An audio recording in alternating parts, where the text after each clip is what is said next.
Bueno, este sería el quinto video.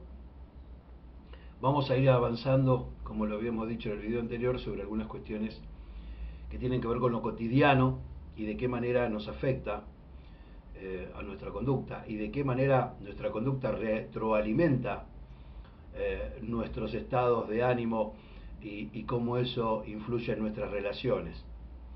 No podemos hablar de lo cotidiano si no encaramos un tema que es crucial, que tiene que ver con algunos conceptos que se han incorporado en nuestra sociedad desde hace muchísimo tiempo y que aún hoy persisten, y en algunos casos parece ser que hay un común renacer, un resurgir de determinados criterios y posturas, pero vamos a ver también cómo tenemos confundido este concepto y cómo este concepto confundido nos confunde realmente todo el panorama. De lo que hablo es de esta definición falsa que en esta sociedad hemos hecho y estamos utilizando sobre el romanticismo. El romanticismo, y yo no voy a hablar de la definición, pueden buscar ustedes cuál es la definición del romanticismo, pero yo voy a decirles básicamente de qué se trata, cómo nació y por qué surgió y cuáles son sus características. El romanticismo nace por la necesidad de evadir la realidad, una realidad histórica de un tiempo determinado en un lugar determinado.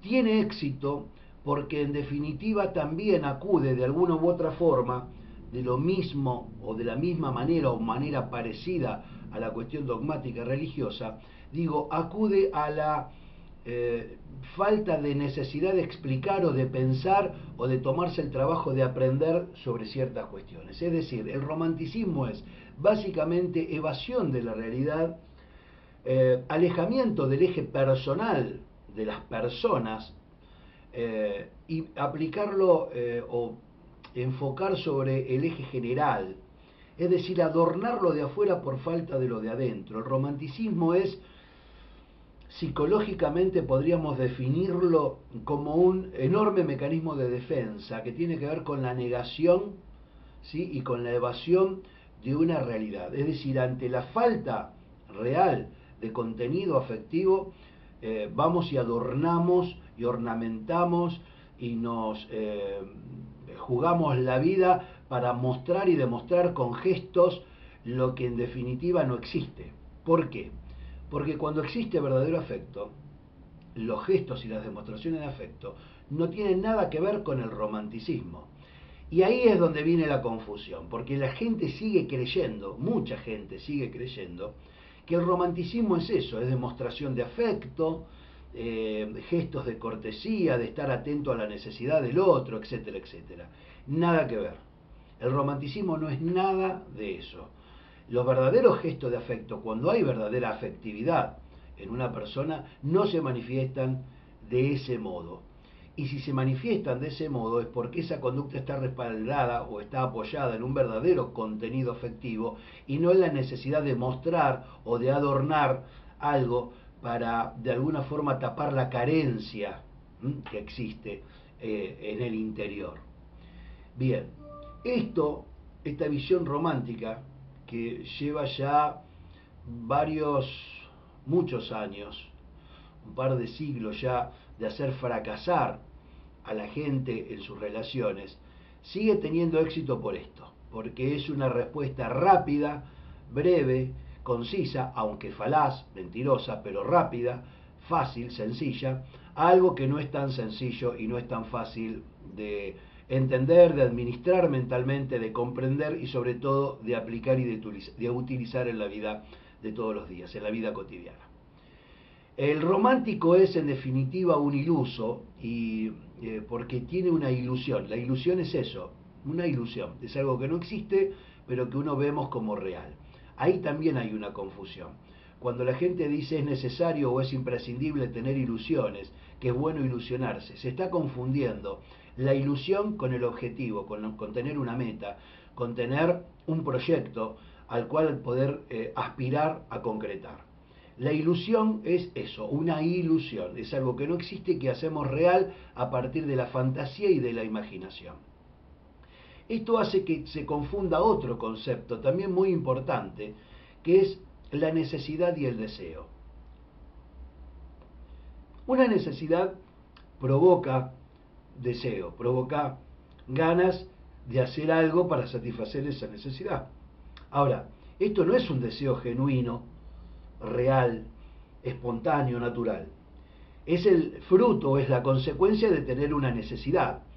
Y hay un dicho muy antiguo que dice: la necesidad tiene cara de hereje, y es verdad, porque la necesidad nos hace cometer errores a veces muy groseros. La necesidad nos llena de ansiedad, y la ansiedad muchas veces nos lleva a no poder ver lo necesario para no tener incertidumbre. Y la incertidumbre es la principal causa de estrés, sobre todo de estrés emocional. Así que hay que entender muy bien la diferencia entre la necesidad y el deseo. Hacer algo porque lo necesito, o hacer algo porque lo deseo. De esto surge también otro error que tiene que ver con toda esta mezcla de la vivencia de la dimensión no física, de la sexualidad, con los conceptos de romanticismo, con el manejo interior, intelectual o emocional de los conceptos de necesidad y deseo, que tiene que ver con que sentimos muchas veces que nos enamoramos, que queremos a alguien. En realidad, la inmensa mayoría de las veces, no nos enamoramos del otro, de quien decimos estar enamorados, sino de lo que el otro representa para nosotros mismos, para dar cumplimiento a algún mandato o para satisfacer una necesidad. Por eso es muy difícil que la otra persona se convierta en un verdadero objeto de deseo, y el deseo es el único y verdadero contenido que tiene un vínculo. En el video anterior habíamos dicho que la mayoría de la gente cree o dice, afirma que el amor es una cuestión de a dos, y no, los sentimientos y el amor es una cuestión de a uno. Lo que es de a dos es el vínculo, y para poder vincularse con otro sanamente y en forma pacífica y positiva, es necesario saber construir vínculos. Y para construir vínculos hay que tener en claro algunos conceptos. Se pasa por varias etapas en los vínculos, empezando con una etapa idílica, la del idilio, o también llamada luna de miel, porque recién nos conocemos y es todo novedoso y es re lindo y nos provoca mucha emoción y sensaciones conocer a alguien, descubrir a alguien, tener los primeros contactos. Obviamente que si el vínculo sigue en el tiempo, empiezan a darse otras etapas que pasan por la costumbre y la represión de uno contra el otro y del otro contra uno, el agotamiento de los vínculos. Los vínculos tienen un ciclo que empiezan, se desarrollan y terminan, y luego mucha gente, la inmensa mayoría, lo reprima o no, termina en una etapa del opuesto, llamada así del opuesto. ¿Por qué? Porque la persona en determinado momento es tanta la angustia, es tanta la incertidumbre, es tanto el malestar que le ha provocado vivir apegada a determinado concepto y de determinada forma, que opta por hacer todo lo contrario. Obviamente que esto no le da ningún resultado, y con el tiempo después algunas personas entienden de que lo que se trata no es ir de un extremo al otro, sino encontrar cierto equilibrio. Y después vamos a hablar de qué se trata y qué sería, en teoría por lo menos y en la práctica, este famoso y nunca bien ponderado equilibrio.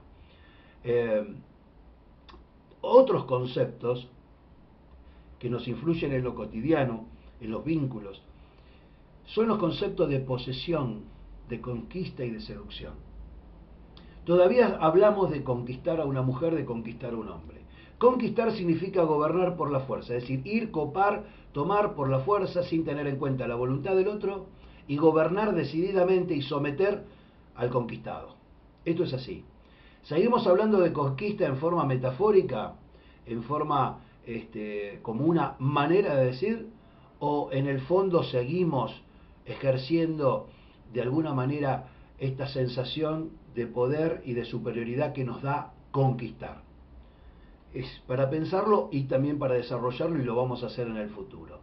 La posesión, el poseer a una persona, vos sos mía, yo soy tuyo, la posesión de la persona como si fuera ahí sí un objeto una cuestión que se pudiese comprar, tener y poseer y ser propiedad de uno, una especie de propiedad privada de uno. Y la seducción, porque a las personas no se las conquista ni se las posee, se las seduce. Cuando una persona está seducida, sin que nadie la obligue o la presione para ser poseído o conquistada, se deja poseer y se deja conquistar. En el próximo video vamos a ahondar en esto y vamos a hablar de algo que es también muy importante y que además es muy interesante, hasta yo lo diría como anécdota, que tiene que ver con nuestra historia como personas en nuestra evolución, que son los golpes antinarcisistas que hemos vivido los seres humanos y que es en definitiva el machismo y sobre todo que es el neomachismo, esta nueva forma de machismo que hoy en lo cotidiano, en nuestra sociedad, se ve absolutamente todo el tiempo y en todo lugar. Y no solamente ejercido por el hombre, sino que vamos a ver que muchísimas mujeres son bastante más machistas que muchos hombres. Eso lo vamos a ver en el próximo video.